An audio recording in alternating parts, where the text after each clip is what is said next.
जय हिंद, जय भारत, भारत माता की जय। मैं लैंस नायक पार्किन Dasgupta Indian army signal corps में पिछले 12 साल से सेवा दे रहा हूं और मैं अपने देश के विभिन्न क्षेत्र में काफ़ी क्षेत्रों में के सीमा में मैंने अपना सेवा दे चुका हूं और दे भी रहा हूं। मैं जम्मू कश्मीर में जब उरी अटैक हुआ था उस time Pakistan Pallanwala border Akhnoor sector में ड्यूटी में तैनात था। उसके बाद नगरोटा अटैक जब हुआ तभी भी मैं 10 इन्फेंट्री सिग्नल रेजिमेंट में अखनूर सेक्टर में ड्यूटी पे तैनात था। हम दुश्मनों से काफ़ी लड़े और कभी भी हम एक सोल्जर कभी अपने माँ भारती पे आंख उठाने कभी नहीं दिए। हमारा ट्रेनिंग हमें ये सिखाया जाता है कि देश को जब आपकी ज़रूरत पड़े तो एक सोल्जर कभी पीठ दिखा के आता नहीं है। तो हम फौजी कभी अपने माँ भारती के ऊपर कोई आँच आने नहीं देते हैं। आज बड़े अफसोस के साथ बोलना पड़ रहा है, मैं अभी छुट्टी में हूं और बड़े अफसोस के साथ बोलना पड़ रहा है कि मेरा घर पश्चिम बंगाल में है। मैं पश्चिम बंगाल के बारासात और बारासात पुलिस स्टेशन है यहाँ पे।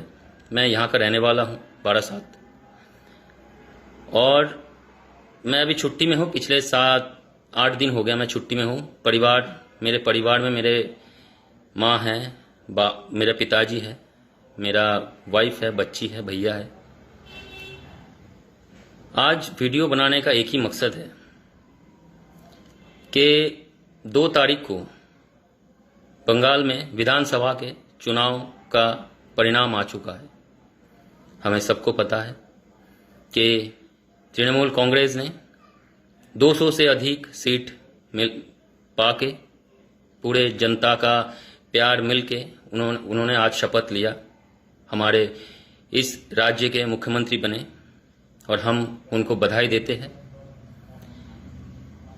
ये बहुत अच्छी बात है और हर चीज़ एक गेम की तरह है कि हाँ, पॉलिटिक्स भी एक गेम है कि खेलने का गेम जो यहाँ पे चल रहा है। तो खेल कूद में हार जीत, हर चीज़ में हार जीत चलता रहता है, लेकिन जब खेल के मैदान में हो तब हम एक दूसरे को हराने की कोशिश करते हैं। और जब खत्म हो जाता है, हम भारतीय, चाहे भारतीय हो चाहे पूरे दुनिया में, पूरे विश्व में, खेल के मैदान के बाहर हम एक दूसरे का दोस्त होते हैं। मैं कोई पॉलिटिकल बात नहीं कर रहा हूं, ना ही कोई पॉलिटिकल मेरे बात करने का इशू है। मेरे जो माताजी है, मेरी जो मम्मी श्यामोली दासगुप्ता, मेरी मम्मी श्रीमती श्यामोली दासगुप्ता, अब ये हिंदुस्तान ऐसा देश है, इसमें हमें कॉन्स्टिट्यूशन ये अधिकार देते हैं कि आप कोई सा भी पार्टी को, कोई भी राजनीतिक दल को आप सपोर्ट कर सकते हो। ये हमारा कॉन्स्टिट्यूशन का अधिकार है और इस अधिकार को हमसे कोई नहीं छीन सकता है। आज मुझे ममता बनर्जी का अगर आदर्श पसंद हो तो मैं उनके आदर्श पे चलूंगा। अगर मुझे मोदी जी का आदर्श पसंद हो तो मैं उनके आदर्श पे चलूंगा। अगर मुझे अखिलेश यादव जी का आदर्श पसंद हो तो मैं उनके हिसाब से चलूंगा। तो ये कॉन्स्टिट्यूशन हमें ये अधिकार देता है, ये अधिकार देती है कि हम कोई सा भी पार्टी को पसंद कर सकते हैं और उनके प्रचार में जा सकते हैं। ठीक है, तो इसका मतलब ये नहीं कि आप कोई पार्टी कर रहे हो और आपके पार्टी हार जाए तो फिर जो पार्टी आया है, सत्ता पे जो पार्टी आया है, वो उसके कार्यकर्ता के जो हार गए उनके कार्यकर्ता के ऊपर ऐसा वो मत कीजिए। उसके कार्य सॉरी, बीच में मेरा एक फोन आ गया था। तो ये कॉन्स्टिट्यूशन हमें ये अधिकार देता है कि हम कोई भी राजनीतिक दल को चुन सकते हैं, उनके राह पे चल सकते हैं, भले ही वो रूलिंग हो, भले ही वो अपोजिशन हो। तो मेरा कहने का मतलब ये है, मेरी मदर वो भारतीय जनता पार्टी के कार्यकर्ता थी और है भी। तो जब ये रिजल्ट फाइनल हुआ, मेरा घर है पश्चिम बंगाल के, आपको पहले ही बता चुका हूं, Barasat district, north 24 Pargana district में बारासात में मेरा घर है। तो मेरे घर के नीचे एक बीजेपी के, भारतीय जनता पार्टी का एक छोटा सा पार्टी ऑफिस भी था। तो जब चुनाव का रिजल्ट आया, उसके एक दिन बाद, मैं असली मुद्दे पे आ रहा हूं, उसके एक दिन बाद अचानक सुबह 10 बजे, 3 तारीख को सुबह 10 बजे उस पार्टी ऑफिस के अंदर टीएमसी के कुछ गुंडों ने आके तुरंत 5 मिनट के अंदर लॉक किया हुआ पूरा दरवाजा तोड़ के, उसके अंदर तोड़ फोड़ के टीवी, बाइक, मेरा खुद का बाइक था, मेरा स्कूटी, मेरा और एक बाइक, और दुकान में जो भी फोटोज वगैरह जो भी थे, सब तोड़ फोड़ के एकदम तहस नहस करके चले गए। मैं जब तक उनको पकड़ सकूं तब तक वो तहस नहस करके तहलका मचा के भाग गया। फिर मैंने सोचा कोई बात नहीं, ये हो सकता है, ऐसी कोई बड़ी बात नहीं है, क्योंकि चलो ठीक है, पार्टी ऑफिस है, ये हो गया। हाँ, इनको पसंद नहीं है कि हमारे सत्ता पे दूसरा कोई पार्टी रहे, ये हम सब चाहते हैं। मैं कोई पार्टी का हिस्सा नहीं हूं, मेरी मदर है, मैं फौजी हूं, फिर भी एक बार बोल रहा हूं। उसके बाद 3 तारीख को उसके बाद मैं पुलिस को इन्फॉर्म किया, तुरंत पुलिस आई, बारासात पुलिस स्टेशन के पुलिस आई, रेस्क्यू किया, नाम नोट किया, क्या क्या हुआ, क्या क्या नहीं हुआ, सब कुछ नोट किया, फिर वो चले गए। उसके बाद मैं शाम को गया पुलिस स्टेशन में, उन्होंने बोला कि ये दाखिला करवाइए, एफआईआर दर्ज करवाइए। हमने एफआईआर करके आ गया 8 बजे तक। उसके बाद रात को 9 बजे, उसके बाद 3 तारीख रात को 9 बजे अचानक से टीएमसी के कम से कम 20 से 25-30, आई हैव नो आइडिया, बहुत सारे लोग आए, इकट्ठा होते रहे हमारे घर के सामने। और हम जहां पे रहते हैं, यहाँ के लोग बड़े शांत लोग हैं, बड़े अच्छे लोग हैं, बहुत अच्छा इलाका है। हमारे जो नेबर्स है, हमारे जो पड़ोसी है, जो भी है हम आसपास में, बड़े शांत और बहुत अच्छे लोग हैं। इनको वायलेंस कभी पसंद नहीं है, किसी भी घर में नहीं है। अचानक टीएमसी के लोग इकट्ठा होते रहे, तब मुझे शक हो गया कि कुछ होने वाला है। फिर मैं थाने पे रिंग कर दिया कि सर, मैं आर्मी से बोल रहा हूं, फौजी बोल रहा हूं, मेरे घर में सुबह जो हुआ था, हो सकता है फिर दोबारा हो जाए, ऐसे लोग इकट्ठा हो रहा है। तो पुलिस वालों ने मुझे जवाब में ये दिया कि हम आ रहे हैं। उन्होंने मुझे बोला कि हम आ रहे हैं, लेकिन 1 घंटे तक मैं फोन करता रहा। मैं कानून अपने हाथ में नहीं लिया और ना लेना चाहता हूं। 1 घंटे तक टीएमसी के जो भी कार्यकर्ता थे, मैं इनको टीएमसी के कार्यकर्ता नहीं मानता हूं, मैं इनको एक्चुअली एक फौजी, इस टाइप के इंसान को ये कोई पार्टी का कार्यकर्ता नहीं हो सकता है। इस टाइप के इंसान जो होते हैं, ये एंटी सोशल होता है, ये कोई पार्टी का कार्यकर्ता नहीं हो सकता है, क्योंकि पार्टी के कोई भी कार्यकर्ता इस टाइप का काम नहीं करेगा। इन लोगों ने 1 घंटे तक, 1 से 1.5 घंटे तक हमारे घर में पत्थरबाजी करते रहे, सब कुछ तोड़ फोड़ दिया। मैं बिल्कुल चुप रहा। मुझे, मेरे मदर को, मेरे परिवार को, मेरे वाइफ को, मेरे पूरे सदस्यों को बहुत बुरी तरीके से इतने स्लैब लैंग्वेजेस यूज किए, मैं वो बोल नहीं सकता हूं। ये सब करने के बाद पुलिस स्टेशन में मैं लगातार फोन करता रहा, और मैं वो वीडियो भी पोस्ट करूंगा जो ये लोग पत्थर मार रहे थे। मैं उतना अच्छे से नहीं पोस्ट कर पा रहा था, क्योंकि बहुत बुरी तरीके से पत्थरबाजी हो रहा था मेरे घर में, और बम फेंकने के लिए ये लोग तैयार थे। इस टाइप से मतलब धमकियां दिया जा रहा है कि रेप करेगा। आज मुझे बहुत ही शर्म महसूस हो रहा है, बहुत ही शर्मिंदगी लग रहा है कि मैं एक फौजी जो देश के लिए हर जगह पे हम तैनात रहते हैं। आज इस पश्चिम बंगाल के इस सरकार के अंदर ऐसे गुंडे आ रहे हैं जो मुझे ये धमकियां दे रहा है कि मेरी बीवी, मेरी 5 साल की बच्ची, मेरी वाइफ, मेरी मदर, इनको रेप करेंगे, इनको ये लोग रेप करेगा, मेरे सब और बाकी पूरा घर को अपने कब्जे में कर लेगा। इस टाइप से धमकी देके जा रहा है, देके गया है। उसके बाद मैं अपने यूनिट के तरफ से हेल्प मांगा। पुलिस वाले नहीं तो जा रहे थे, फिर आ रहे थे, फिर ये पत्थरबाजी चल रहा था, फिर थोड़ा बहुत कम हुआ। लेकिन मैं फौज का सहारा नहीं लेना चाहता हूं। जरूरत पड़े तो फौज का मैं सहारा लूंगा।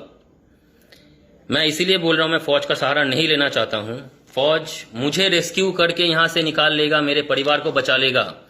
लेकिन आज मुद्दा ये है, मैं फौजी हूं, मेरे परिवार को बचा लोगे आप, मुझे सिक्योरिटी दे दोगे। लेकिन मैं ये नहीं बोल रहा हूं कि बीजेपी के कार्यकर्ता जो भी है, मैं कोई राजनीतिक रंग नहीं लगाना चाहता हूं।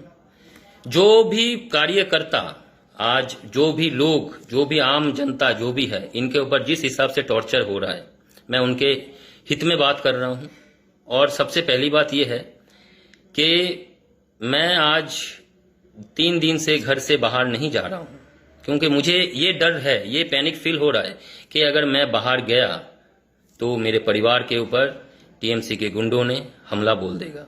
अगर फौजी रहते हुए ही ये फौजी के घर में इस टाइप से बर्ताव हो रहा है, तो फौजी अगर यहां से हिल गया तो और भी कुछ कर सकता है। मैं बंगाली में भी बोल सकता था, मैं इसीलिए बंगाली में नहीं बोल रहा हूं। मेरा नेटिव लैंग्वेज बंगाली है और मैं बंगाली में इसीलिए नहीं बोल रहा हूं क्योंकि मेरा ये आवाज है, ये जो, क्योंकि हम हिंदुस्तानी हैं, हमारे हिंदी जो हमारा राष्ट्रभाषा है, मैं इसीलिए, ताकि ये हर एक व्यक्ति के कान तक जाए, हिंदुस्तान के हर कोने कोने तक ये कान में जाए कि बंगाल में क्या चल रहा है, कौन कर रहा है, क्यों कर रहे हैं। चुनाव का रिजल्ट तो आ गया है, ममता बनर्जी अपना सत्ता पे, अपने गद्दी पे आ गई है, शपथ ले चुकी है, तो ये वायलेंस क्यों परिवार के औरत लोग, कोई भी अपना सिक्योरिटी क्यों नहीं महसूस कर रहा है। लोग डर रहे हैं, आम लोग डर रहे हैं, आम लोग डर रहे हैं, दुकान नहीं खोल पा रहे हैं, चाहे वो टीएमसी का हो, चाहे बीजेपी का कार्यकर्ता हो, चाहे कोई भी बिना दल के कोई भी हो, कि अभी यहां पे तांडव होने वाला है, कुछ भी हो जाएगा। दुकान लूट रहा है, गैंग रेप हो रहा है, और ये मैं खबर देख के नहीं बोल रहा हूं, आंखों देखा हाल बोल रहा हूं। मैं now I mean Calcutta, Barasat.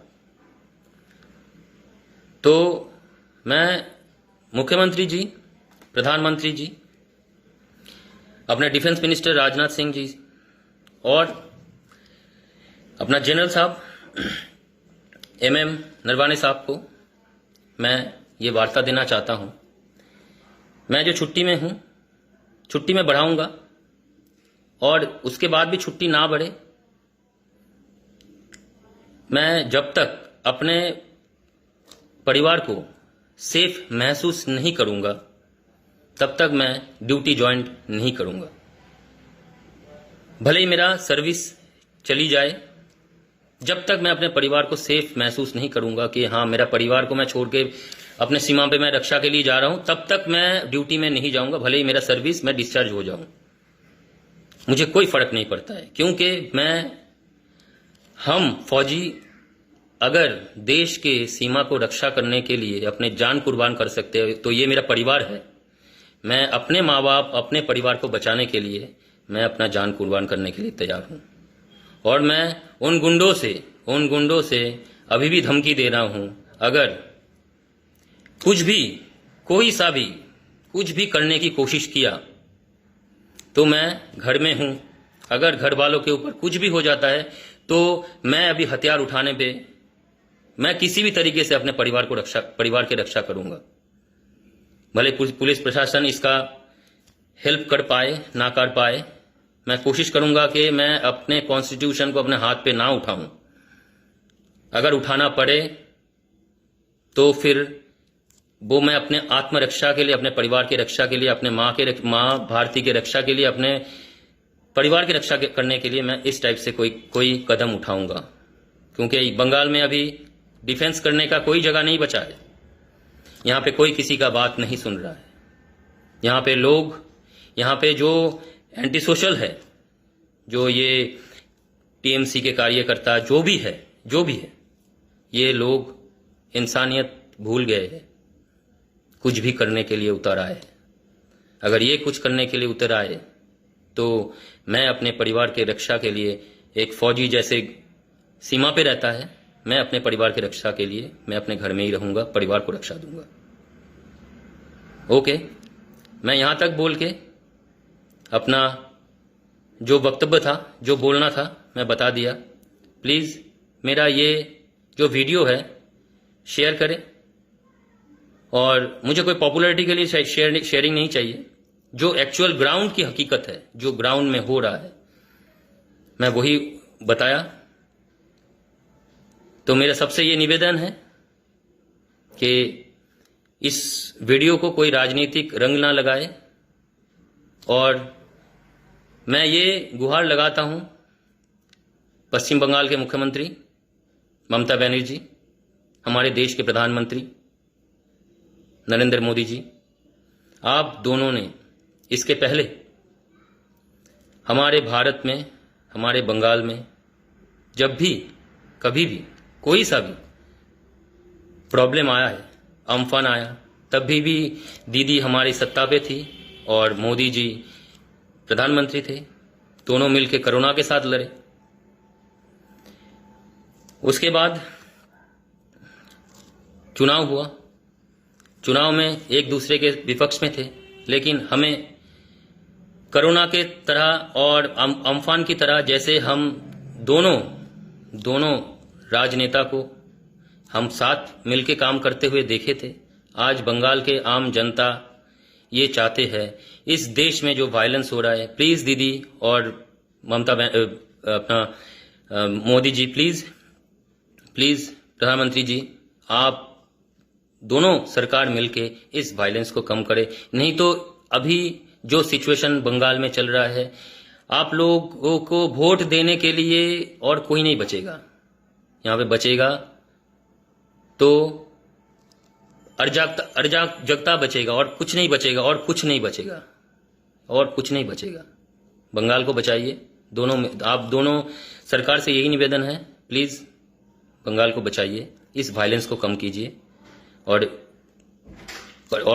हमको, हमारे परिवार को, सारे बंगाल के वासियों को इस टाइम से आप लोग मुक्ति दीजिए। ये बोल के मैं अपना वक्तव्य समाप्त करता हूं। कोई गलती हो तो माफ कर देना। जय हिंद, जय भारत, भारत माता की जय।